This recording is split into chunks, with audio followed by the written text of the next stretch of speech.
मित्रांनो, ही आहे घरगुती टाटा चक्की 1 फेज मध्ये 3 horse power copper winding motor आणि त्याच्यामध्ये सोबत ह्या 7 गाडण्या येते 7 नंबरच्या आणि आपल्याला या टाकीमध्ये 7 ते 8 किलो राज बसतय आणि तेवढंच या डब्यामध्ये मावतंय. आणि इथं जे दुसरी गोष्ट आहे, ही चाळणी इथं लावायची आहे. हे बघा, हे चाळणी इथं लावायची आहे. ह्या चक्कीमध्ये आपण मिरची पण दळू शकतो, हळकंड पण आणि सुके मसाले. त्याच्यासाठी हे वेगळं भांडं दिलं आहे, त्याला आपण इथं सेटिंग करायचं आहे. बघा, ही झालाय भांडं सेट. याच्यामध्ये एका वेळेस हळकंड किंवा एका वेळेस मिरची टाकायची नाही. हळकंड दळायचे जर म्हणलं त्याला थोडे बारीक केले तर चक्कीला व्यवस्थित होईल आणि लवकर होईल.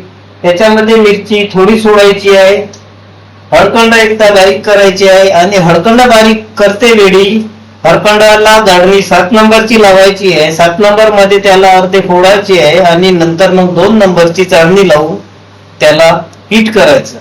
आणि जिरे, मिरची, धनिया पावडर याला इकडून थोडं सोडायचं आहे आणि सोडते वेळी याला इथं हप दिलाय. हा हप आपल्याला बाहेर काढायचा आहे, तेव्हा ती मिरची दळण इथं सरळ या जात्यामध्ये जाईल आणि इथून ह्या डब्यामध्ये येईल. ही बघा, बाजूला माहिती दिलेली आहे, कोणती गाडणी कोणत्या दळणाला केव्हा यूज करायची त्याच्याविषयी माहिती दिलेली आहे, कॅटलॉग दिलेला आहे, तर तो सगळ्यांना समजून येईल.